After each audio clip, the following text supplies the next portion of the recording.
well this week. I wanted to quickly say I'm quite sorry for last week. Finals caught up with me, things got too busy, and I just couldn't make an episode that week, or for that matter, keep up with the 2-episode thing I put on myself, but that's okay. Now everything's going to go back to normal, and I'm going to try and get 2 episodes out every week. However, one change that's going to stick is that I've realized that it's near impossible for me to make the videos any shorter than what I'm making them if I try and squeeze in 2 pictures per episode. So what I'm going to do instead is I'm going to put out 2 episodes every week, but every episode will only be about 1 drawing. Or at least, see, because every drawing I take takes about 20 minutes to critique, and the reason is because that includes the time that I take to talk about the drawing, give it suggestions, and break down my reasons as for why I'm saying what I'm saying. So for that, it's just nearly impossible to make a video in 22 minutes when it takes 20 minutes to go over 1 drawing, even if I edit out unnecessary pauses or moments where I repeat myself and stuff. So for now, I'm just going to keep it so that every episode will be 1 drawing, and so everything will stay under 20 minutes, because I feel that's the most that I could stretch these out if people would pay attention. I realize already that my voice is very droning, and that my style of talking about things can be very boring, and I won't ask people to stick around more than what they are willing to, especially because I need to improve my presentation. So, that aside, moving right on, this is the piece we're going to be critiquing for today. This is something I got a couple weeks ago. Quick side note, if you send me in a picture and you're wondering where it is or why I haven't talked about it yet, again, since I've been working out exactly how long each individual piece takes for me to critique and how long I have to keep the episodes, I've had different things pushed back, but if you send me in something, it'll probably be seen in the next few weeks. So if you send me something, please expect it in the next 2 weeks, depending. It's not an assured date, but that's about as long as it takes. And the thing is, when you send me posts and you ask me to, like when you send in a post, right, and you're not sure if I've gotten it yet, the reason I can't reply to your post is because the only 3 options I get when I receive a post in my inbox is to delete it, block it, or post it. So if you send me a post and you want to make sure I got it, privately message me on my DeviantArt or other ways so that way you can make sure I have it, and I'll let you know how close I am to getting to it. Jumping right into this piece, though, this is actually something I've been wanting to look at for a while, because I've actually been with this person for a while. She's actually a really nice friend of mine. She's the person who did my intro and my outro, and I've been helping her and giving her different advice on different drawing stuff, and this is actually really good progress. Mostly because I see a much stronger sense of anatomy in her pieces than what I saw before, and this is actually quite a daring piece because she's trying to combine the anatomy of a person and the anatomy of a goat, which is quite hard to do because when you take 2 structures that are innately different and then try to combine them, you're going to have some conflict, but she seemed to make it work relatively well here. However, I have to go over a few things that do throw it off, at least for me. The first thing would be the age signals. Now, I've said age signals in previous episodes, but I don't think I've elaborated quite on what I mean by that. When you look at a face, or when you look at a person, you identify that person, whether it be you identify their gender, their age, or what kind of person you believe them to be based on different signals that they give off in their appearance. For example, if you see someone walk towards you and that person has breasts, seems to be middle-aged, they're dressed rather modestly, and they're walking with a child in their hand, you would assume they're a middle-aged mother and they've been married for quite some time and that they have children, based on them walking with a child, obviously, and other signs that you might notice about them. So those are what we call signals. Now, age signals are things that you specifically relate to what is on a person that makes them look a certain age, or makes them look a certain gender, or like a certain kind of person. Now, age signals can be distorted by many things. For example, if someone is very stressed, then you can have someone who looks much older than they actually are. If you have someone who has a really high maintenance over themselves, they can look much younger than what they actually are. I'm not sure that's spelled right, but oh well. Other things can interfere, but most of the time you have to be very careful about age signals, because what could happen is that you'll have a very old-looking young person, a very young-looking old person, or someone who's just has a mix of all sorts of different things. For example, here, you notice how tiny these fingers are, and how short and stubby they are. It's much like an infant's hand. But then you look at the arm, and you see how long and thick it is, and then you realize, oh, this is not a child, this is an adult. But look how teeny tiny that hand is. It's very, very small. Now, here's the thing. this tiny hand does not work with this big arm. And this might be an issue of proportioning, but it's also an issue of age signals, because this hand all on its own is not that bad, and this arm all on its own is not that bad, but because you put these together, it confuses the viewer. And then you have the face, for example. You've got these very big, round, mature eyes, and you've got like this very cheeky kind of smile, but then you have like this very narrowed out face with this very narrowed out cheekbone. Like, this reads to me a bit confusing. The thing of what I would recommend would be to watch your proportions and have a very good idea in mind of how old the person you're drawing is, or what the relative age or what you're going for is. Otherwise, you'll just end up translating all the different signals that you're looking at into different things while you're doing it. The best way is to have a reference of what you're drawing. You don't have to have a reference for an exact person, but for example, if you're drawing a teenager, you can get a reference of a different kind of teenage character you like, or a teenage person, so we can look at that and say, okay, I want it to look like that. Another issue is the kind of anatomy you put on this character. The upper arm is extremely thick, while the forearm is extremely thin, which is anatomically incorrect because fat does not distribute that way. Arms that are not muscular tend to connect to the shoulder, right? And then make the elbow, and then you have this lump of fat here for the forearm, and then you have it tapering down to the wrist and then the hand and so forth, right? You can usually tell if the arm is drawn correctly if you can make this shape here and then outline the elbow, the forearm lump, and then the upper arm lump here that connects to the shoulder. What you've got here is a very odd kind of vase shape, and if you take this and you bring it over here, you can see what I mean. And I can understand a character having fatter or thicker arms, which is absolutely fine, but when you don't take into account the shape of the arm and the fat and muscle distribution, you end up with a very odd looking thick arm. And the thing here is that because you've outlined where the arm connects to the body, he looks kind of like a doll or like a Barbie. Like, you know how Barbies have those arms that move up and down, but the arm is connected into the body with a joint that doesn't pull apart, and it's connected right here.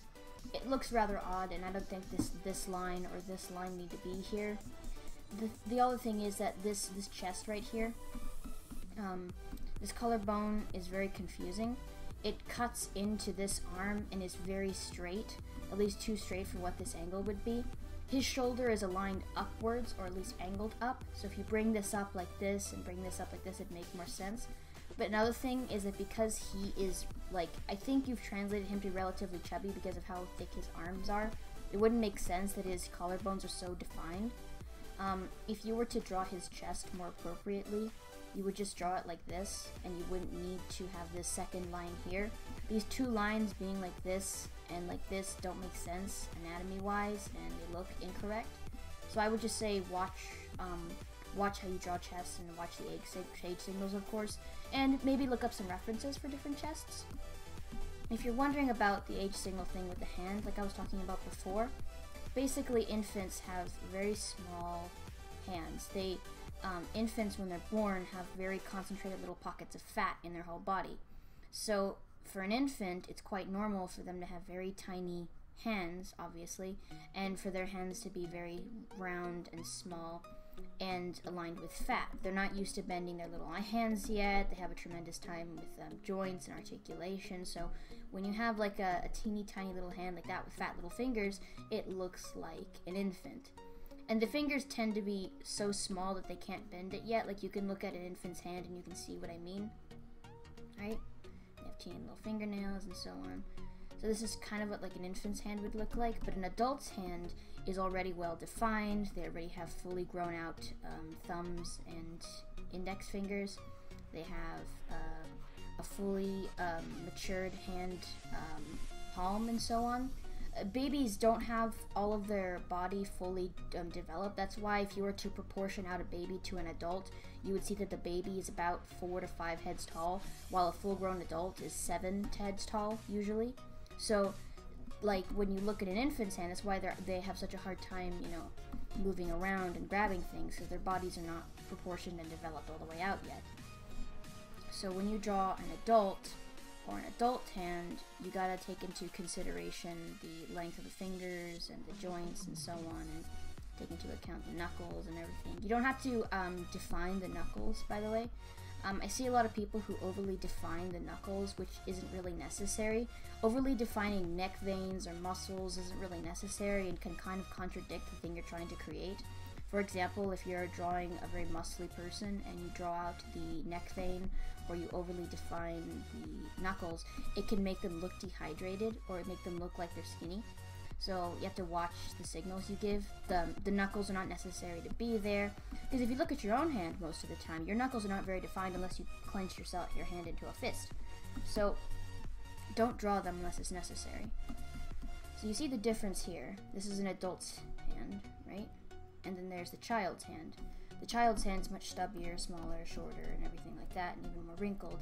And then the adult's hand has a fully developed palm and fingers. That's why I say this hand looks like an infant, because it's so small.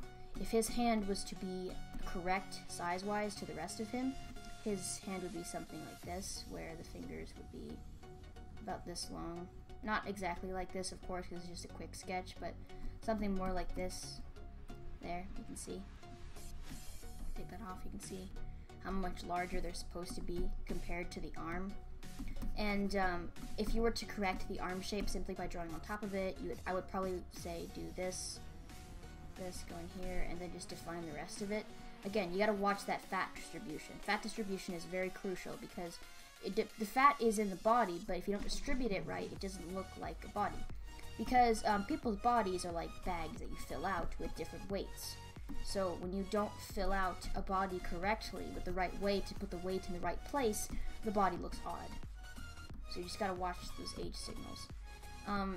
The one thing I wanted to quickly go over in regards to the goat legs is the kind of anatomy you used for them. A goat leg, and mind you, I don't have a reference on me right now, but a goat leg tends to have a very strong upper thigh. It has this thing that bends out like this, and then it has the calf that comes down, and then you have this back bit right here. I don't know what that's called. And then you have the hoof, right? This isn't completely correct because I don't have a reference on me right now, but this is relatively what you're going for. Now, a person's leg, on the other hand, has a long upper thigh. It has a very defined knee. It doesn't bend inwards like that. And then you have the calf of the leg, and then the foot itself. So combining these two is very difficult. So usually what I would say is for like an in-between of these two, is to draw out the thigh, right? And extend it and make it longer so it more resemblance of a person, but then thin it out and extend it so that way it can hold the full weight of a person. So something like this, where you've got this weight, this hoof here that could hold a person, and you've got this longer, more arched thigh that could connect into a person's body. Now, the problem with this is that bending it this way is the way you'd bend a person's leg. This looks like a person's leg bent, but for a goat, that would be extremely uncomfortable, and it would be almost something that would be like unthinkable to do. It's not how their legs would bend. If you wanted to bend their leg in a similar position, you would have to bend it like this, where the leg kind of comes up like this, and folds like this, kind of like a dog. If you guys have dogs or cats, this is kind of like how they fold their legs, and then you would have the rear here, like this. You gotta think when you're combining anatomies that you have the anatomy of a goat down here. So you can take the anatomy of a person and apply that to a goat person, because or else it just looks really odd and uncomfortable. Him having his legs bent like this with his legs fully extended would be extremely painful for him and just really wouldn't work. And it would probably make him so uncomfortable he wouldn't be able to sit. So if I were to try and take this pose fully and redo it, at least so his legs would be partly comfortable, I would do the same thing I did with the leg before, and then do the same thing with the other leg underneath, like this. There are lots of different fawns and references for fawns online, so you can Google it and find them and look at them and you can see. One last thing I wanted to briefly go over was the tail. Goat tails, from what I remember, tend to be long and have like a tiny tuft of fur at the end. And this kind of tail that you've given him, which is so big and fluffy, and the thing is, the tail usually connects to the back of the spine. You have a person's back like this, and then you have their their back plates, and then you have the spine. The tail usually comes out of the spine. So if I were to go over here and then say, okay, this is where the back plates would be, and this is where the spine would be, the tail would have to come out like this, which would again be super uncomfortable for him. So if I were to correct this tail, I would say that the tail should be coming out lower, like this, and should probably be smaller. I don't think that there's a need to make it so large, and you could have it look something like this. It'd be much more comfortable for your character, and it'd probably make more sense anatomy-wise. I understand this is a fictitious creature, and there's of course no possible way this thing could exist, period, but within the realm of what you're doing, which is a fantasy world where you're trying to give the illusion of it being able to exist, you have to adhere to some specific rules. And one thing that immediately breaks the illusion for many people is if your character looks uncomfortable in whatever posture they're in. If you draw, for example, a very beautiful woman, and she's in a pose that exposes her breasts and her butt at the same time, that often breaks the illusion for many people on how beautiful she is, because they're just so distracted at her very odd posture. So posture is something you gotta look at and really think, is this something my character would be able to stand in, and is this something that would make sense and could possibly happen with their anatomy? You gotta have a good image and library of different structures in your mind, and of how you're going to map that out and combine the two, so that way you can fuse them effectively. You can see that many fictitious creatures and monsters that are created in film, for example, are actually anatomically correct with the different creatures they combine. People who create different fictitious creatures and different fictitious animals and so on actually do a great deal of studying on the anatomy of an animal, anatomy of people, and are able to combine them in an effective way that is within the realm of believability in this fictitious world. And that is what will give people who look at your art the illusion of it being real. I like what you did with the cute little ears. I think the down ears are really nice, although they kind of look like they're coming out of the back of his head. They should look like they're coming out of the front or side where the ears would be. I like these little horns. They're a little off-center, but that's not a big deal. Watch the length of the forehead. The forehead is a little short. There needs to be a little bit more forehead. I like the hair you've given him. It's very furry and kind of reminds me of goat fur, so that's why I guess it would be attention. I'm not sure why the darkness on his fur and on his tail is darker than the darkness on his fur on his legs, but I suppose that could work. Again, just watch for chest.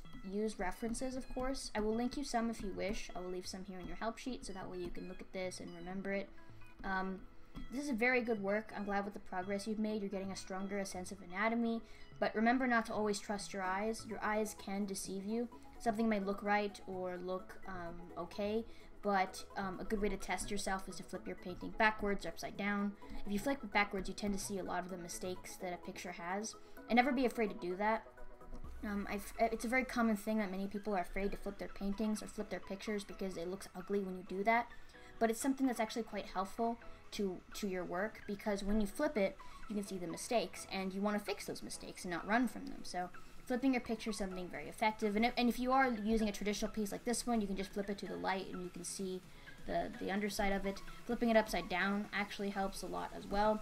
For example, I flipped it and you can see that this leg here, like this thigh, is much bigger than this thigh over here, and while you could say that is foreshortening, it looks like it's going down into the ground and there's no solid ground that he's sitting on. Just small things like that, which you can look at if you flip things upside down and backwards, and then you can fix and continue on, and you will be grateful to yourself for fixing those things now, and then learning from them and doing better in the future. Anyway, I've reached my 20-minute limit, and I'm really happy because I'm actually within time this time. I hope this was helpful to you. If you have any questions, please let me know. If you guys want to send anything to me for this series, the link is in the description, and I've made instructions for submission in the previous episode. 2 things I want to mention very quickly before I end today's episode. If you want me to go out of my way to contact you and let you know that I finished critiquing your artwork and it's in an episode, please let me know in your submission, and don't trust Tumblr to always load your images. If you send your image in a link, or you send your image as part of the post on Tumblr, I may not see it because Tumblr doesn't always load images, so please link it with like a DeviantArt or something external, so that way I can see it and see the image there, and then I can get it on, I can see it and I can put it in the episode. And Again, if you have any questions of any sort, please let me know, and I hope today was helpful. I hope you all have a wonderful day. Thank you for watching.